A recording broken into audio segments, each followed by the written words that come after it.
It's official. Video games are the biggest entertainment medium on the planet. Thousands of titles. Millions of players.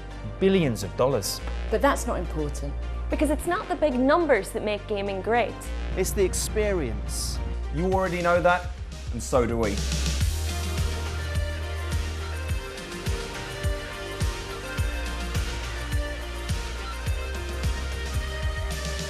This isn't another show just trying to justify gaming. What's there to justify? It's awesome. It is. No, we're here to cut through the noise. And speak from our hearts. About the games that we love. And even those that we don't. Because we love games just as much as you. From Wii Sports to esports. From the platformer To the puzzler. All are welcome in this Video Game Nation.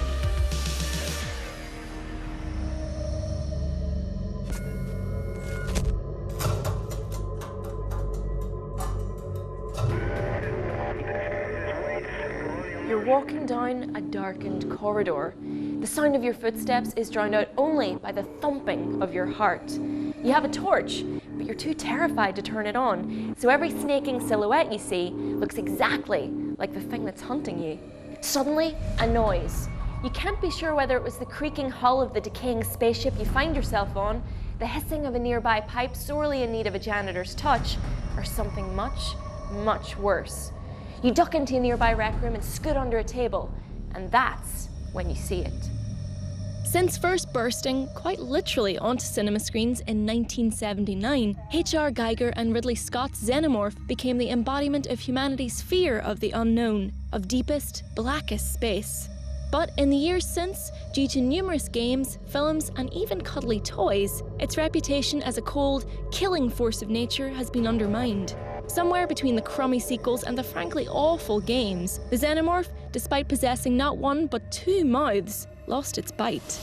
After the absolute disaster that was Colonial Marines, it was thought the license was dead and buried. But then along came UK-based developer Creative Assembly, who not only made the franchise scary again, but made it the best it's ever been. Taking its inspiration from the original film, rather than Aliens as many previous games have been wont to do, Alien Isolation stars Amanda, daughter of personal hero of mine, Ellen Ripley, as she searches for traces of her mother's ship, the Nostromo, 15 years after it was last contacted. Her search brings her to the Sevastopol, a recently decommissioned space station. It doesn't take long for Amanda to figure out that all is not well, though the game does take its time to set the scene before introducing you to its main antagonist, the titular extraterrestrial. Whilst there are other enemies on the station, the alien is unique in that it cannot be killed, and if it sees you, it'll eviscerate you instantly. There aren't many games I can recall that leave you feeling completely vulnerable whilst in possession of a flamethrower, but it speaks to Isolation's clever design in that that's never much of a comfort. See, this alien is smart, she's unstoppable, and she's completely terrifying. I think what's terrifying about the alien is you just can't predict what it's going to do. Like the Creative Assembly have just embedded this thing's brain with all of these AI routines, and they never quite play out the same way twice. So one time you can hide inside a locker and the alien will just stroll right past you. The second time he'll just tear the door off and he'll just pull you out of it. I think not being able to read what the alien's doing just makes him so unpredictable and scary.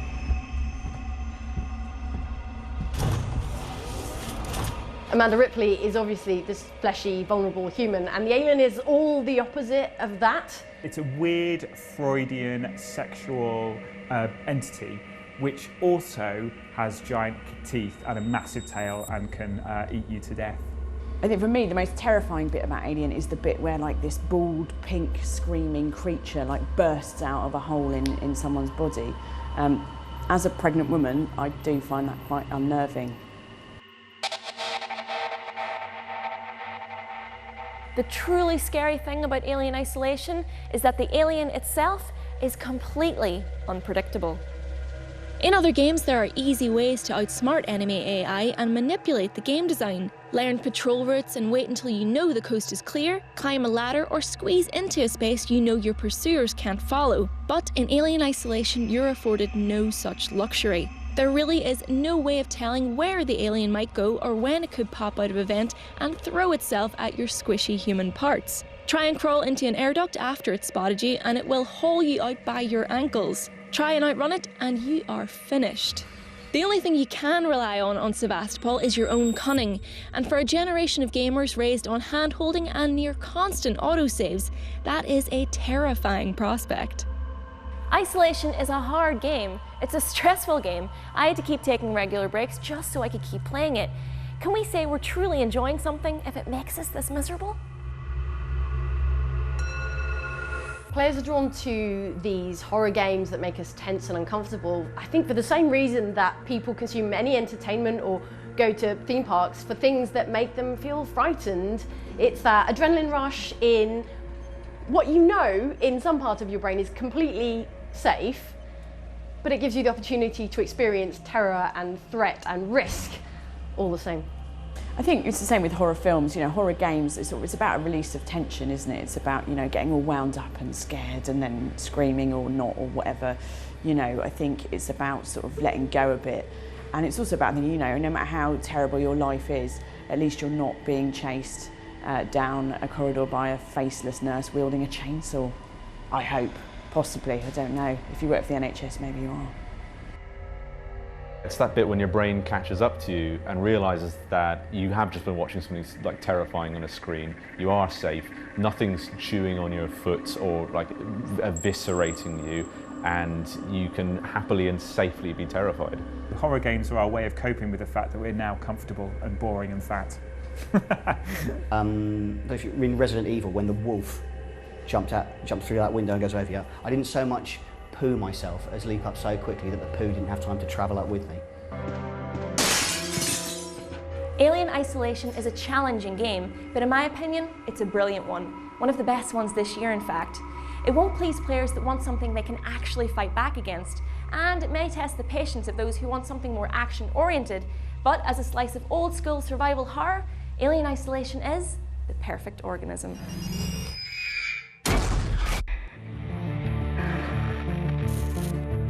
Hey gang, high def, high five. Actually, given this is a week of green blood and alien spacecraft, high def, live long and prosper. From the point-and-click Star Treks where the fun was your crew and the enemy was excitement, to the bounty runs of Solar Winds and cosmic dogfights of EVE Online.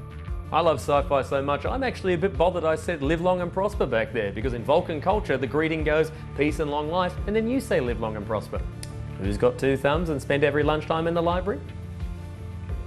But none of my games ever took you past the point of calamity, to a place where the ship is broken, the crew are dead, and you are alone in a drifting hulk of failing lights, scraping noises, scuttling in the vents, and no choice but to survive while the vacuum of space slowly becomes a living hell. So here are 3 examples of some of the best sci-fi horror in gaming. Turn on the lights, grab a loved one, and don't let them hug your face, or else a little version of them's going to burst out of your chest. Released in 2008, Dead Space puts you in the body of Isaac Clarke, a systems engineer whose body you'll leave very quickly if you're not careful. The plot has you trying to solve a mystery, save your girlfriend, and salvage the devastated mining ship Ishimura. The start of a trilogy, Dead Space contains terrific ideas that make this a game world you won't want to live in, but you'll be thoroughly convinced of. My only gripe is that Isaac's 2 imperiled companions are constantly whining. I think I can hear something, after you've just killed 12 of the things they're scared of. Aside from that, it's absolutely superb. 9 out of 10 head crabs, always aim for the limbs. Time now to party like it's 1999 and then shut up immediately before the aliens get us. Our next title is System Shock 2, developed by Irrational Games for the PC, OS X and Linux. You'd be forgiven for thinking that Dead Space and System Shock 2 were based on the Alien franchise. They both got dodgy interstellar conglomerates, symbiotes that transform and change humans, and System Shock 2 even has an artificial AI that helps the aliens along. I'm not saying they're rip-offs, I just think Sigourney Weaver may have laid her eggs in the game designers. System Shock 2 is a spacefaring RPG fused with an FPS, so imagine an elf with no pointy ears, just a gun and things to use it on. You pick one of 3 classes for your character, Marine, Navy or OSA agent, and each gets a bonus towards weapons, hacking or psionic powers. Having players level up a character they've made themselves is one of the smartest ways of making people care about your game. You want your character to survive, you want them to achieve, of course you do. It's your baby, and no one in space wants their baby to die, except Sigourney Weaver at the end of Alien 3. Put that creature you care about in an environment where weapons jam, creatures stalk, and you're not sure who you can trust, and you've got a recipe for tension. Put all that in space, and you've got System Shock 2. The story's a bit linear and the graphics are outdated, but that's what happens when a game's 15 years old. The important thing is it's still responsive, still engaging, and best of all, still scary. 8 out of 10 soiled spacesuits. Final game now, and it's that odyssey of space horror that single-handedly crashed the video game industry and produced a landfill that if you were to build a hotel on it, then Jack Nicholson would be haunted by dead Atari 2600s. It's E.T. the Extraterrestrial. Developed by one man at Atari in a bid to get the family classic on a home console in time for the 1982 Christmas rush, E.T. was programmed in 5.5 weeks. 4 million units were shipped to stores, 1.5 million copies were sold, and then, weeks later, around 3.5 million discs were sent back to Atari. Some were unsold because demand wasn't as high as expected, some copies wouldn't shift because the game was so famously terrible, and some were just angry customers giving them back. Atari lost $100 million. But is it so bad? Yes. You know the scene in the movie where E.T. points his finger at Elliot and says, "Hurt"? That's what this game does. It hurts you. Remember how E.T. always used to fall in holes? This is a game about E.T. falling in holes, and there being secret agents, and then falling in holes some more. Hurt. Hurt. On the plus side, it is the one game on the list not influenced by Alien. On the downside, it is also proof that at the end of the movie, Elliot and E.T. didn't make it on that bicycle. They crashed, they burned, they made this game. 0 out of 10. Poor Elliot. I, for one, am hoping that the critical success of Alien Isolation means more games that deny us the chance of being an all-guns-blazing action hero. In a fight-or-flight situation with a xenomorph, I know which I'd choose. Speaking of which, I'm going to find a nice dark corner to hide in. I'll see you guys after the break. They've managed to make a video game of a 70-year-old pen and paper game and make it even duller.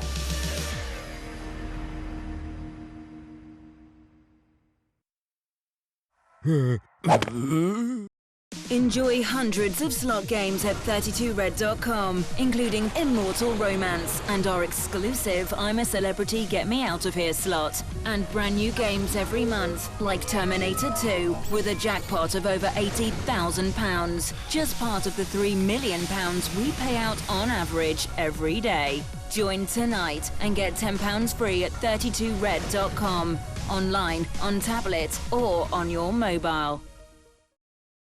Ah, your washing machine's broken.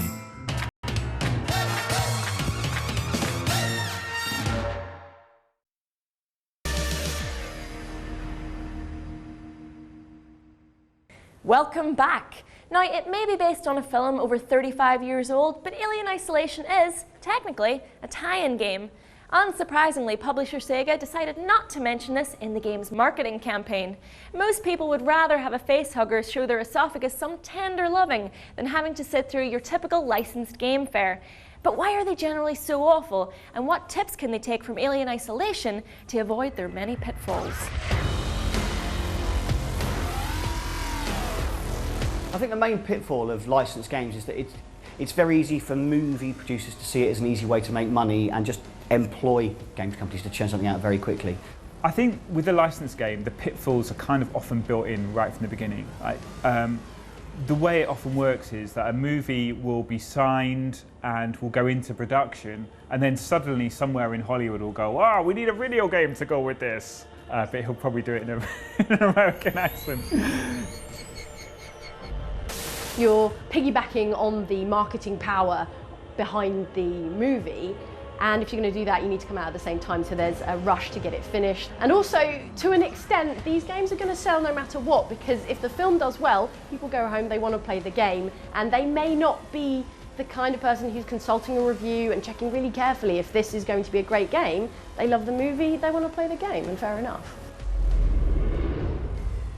I do really like the new Alien game, and actually I enjoyed the original Alien game on the original PlayStation, and I think what they have in common and what so many movie tie-ins fail to do is that they kind of capture the feel and the atmosphere of the movies. They're not quite so worried about the narrative or the character, they're just, you get that sense that you are on that spaceship and you are going to be eaten by something quite bad. Obviously GoldenEye is the best movie tie-in game of all time, and it didn't even come out when the movie came out. It came out like 2 years later. And a big part of that is because, you know what? Almost nothing about what makes GoldenEye the game good is what makes GoldenEye the movie good. In fact, GoldenEye the movie isn't even that good. GoldenEye the game is better. My favourite movie tie-in of all time was GoldenEye on the N64. That game's, it does things it shouldn't do. It actually follows the narrative of the movie without being dreadful, which is really, really hard to do. At the time, the graphics were amazing. It is the grandfather of modern first-person shooters, and it still plays well today. It looks rubbish, but it plays brilliantly. Lots of the early Star Wars games were great. The flight sim game, X-Wing versus TIE Fighter, was an amazing game because it really portrayed to you the experience of being an X-Wing or a TIE Fighter pilot in a massive galactic war. There have been some really awful movie tie-ins. I think a particular low point for me was Battleship. So that was like the game of the movie of the game. And somehow they'd managed to make a video game of like a 70-year-old pen and paper game and make it even duller. Mathis, Command Pacific Fleet believes the aliens' plans are to divide and conquer. I quite enjoyed the Ghostbusters game from not too long ago. I think that it wasn't perfect, but it had the voice actors in it, it had all of the right iconography, and it was the first time, comparison to say like the Atari Ghostbusters game that, there's an example of a game that's terrible. You play as the logo. That's nuts. So we do see some solid movie tie-ins, maybe not spectacular ones all the time. I think for something that's really, really gripped me, something that's been really good and really caught the atmosphere of a film, you have to go back a bit. I really, really enjoyed the point-and-click adventure for Blade Runner, which didn't come out around the same time as the film, which again is a benefit for the developers, but it really captured the atmosphere and flavour of the film. Computers and consoles weren't really fast enough to make a third-person action shooter Blade Runner game. So they had to make a story-based, sedate, point-and-click puzzle game where you have time to sort of absorb the world and absorb the setting. So I would say the old point-and-click adventures. I think we should make more point-and-clicks of films. The key to making a good licensed game is if you've got to love your license, which makes it very difficult for a lot of licensed games because they're coming out before even the thing that they're licensed of has come out. So how can you love what you haven't seen? I think you get a game like Alien Isolation and that's built on a genuine passion for the source material. So I think that's what you should try to do. If you can't do that, however, just make a good game. No one's, it used to be back in the day, people used to make platformers like Aladdin on the Genesis. Would that have mattered if it was just some other thing? Did it need to be Aladdin to be good? Make it good and it won't matter whether or not even the license is good, because you'll have made something that people enjoy playing. Set your game in the world of the film, but don't necessarily make it about the plot or the events of the film. I think the most important thing to bear in mind if you're making a movie tie-in game is although GoldenEye did it very well, don't feel obliged to tie the game too heavily to the narrative of the movie, because fundamentally games have a different pace to movies, and if you try to hang it on exactly the shape of the movie, it won't be an engaging experience as a game. They're two very different things. I'd have a look around first, see if there's anything that might help. You never know. It's no secret that the volume to quality ratio for film tie-ins is uneven, to say the least. That's what makes Alien Isolation such a pleasant surprise. While it's not strictly a tie-in, it does a masterful job of matching the tension, dread, and claustrophobia of its cinematic sibling. A great deal of this is down to the sheer unpredictability of the titular xenomorph. In the film, you never quite knew where she was going to pop up next, and thanks to some incredible AI, the same is true of the game. Although the main story presents a sizable challenge, the ultimate test of your skill can be found in the form of Survivor Mode. Survivor Mode whittles the isolation experience down to its bare essentials, a brutal test of wits as you attempt to evade the aliens' clutches as quickly and efficiently as possible. Sounds like perfect Video Game Nation challenge material to me. I've convinced 4 other Video Game Nation regulars to take me on in the ultimate Survivor Challenge. The rules are simple. Fastest escapee wins. But there's a twist. A drooling 6-foot killing machine of a twist, to be exact. Who will live? Who will die? Who will need a change of pants? There's only one way to find out. Okay, let's do it. It's not funny. I don't like this at all. Okay, here we go. My tactic, I'm going to ignore the fact that there's an alien right next to me. I really have to pee, which is adding a fun element of danger to this whole experience. I don't know if anyone else has been going for the objective, but I'm going for it. No, please don't do this. When I get tense, I sing Pokemon, so if I start singing the Pokemon theme tune, you know you're doing your job, right? I want to be the very best that no one ever was. This is not how it was designed to be played. Ah! Okay. Sorry, I didn't go very well. It's because the alien was rubbing my neck. Ah! Stop looking at me. No!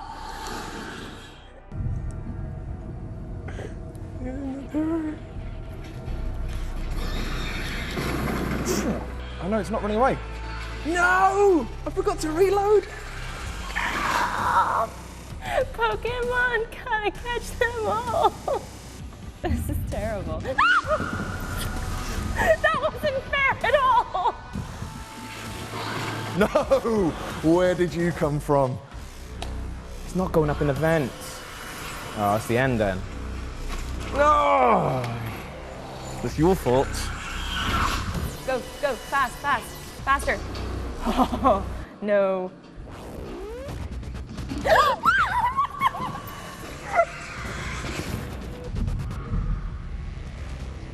I'm being terrified in two directions. Oh, it's right there in front of me. Let's do this together. Come on. Imagine how happy you feel if I finish this. Well happy. That's how happy. Oh my god, it's right there. Oh my god, it's right there. I might do it. I might do it. No, I can't even see!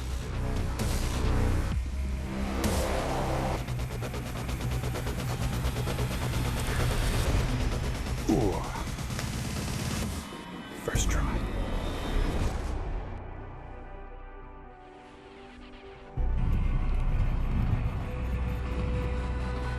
Get there, get it, get it, get it, get it, get it.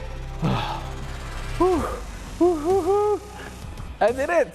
2:32:21. What do you think about that? There you go. I know you're happy for me deep down, really. Look at you.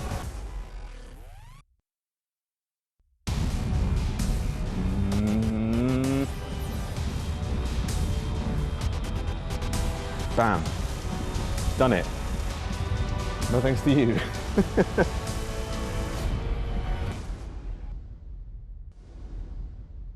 Where is it? Where is it? Where is it? Oh my god, oh my god. I'm gonna do it.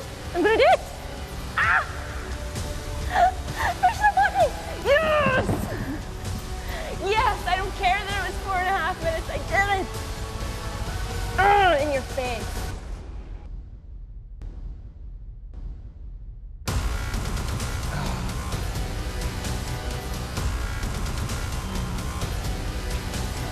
No!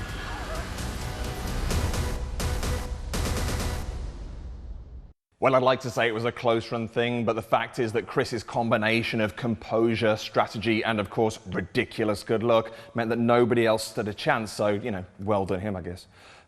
Next time they should do it for real, because I'm a born survivor. Whoa! I think it's safe to say that Alien Survival Mode really brings out the worst in people. But so long as you bring a change of underwear, you can mostly avoid that problem. Mostly. Anyways, that is it for this week. I'll see you guys next time when hopefully they'll stick me in a less scary location. Or at least give me directions on how to get out of this one. Hello? Uh-oh. Anyone have a flamethrower? Ah!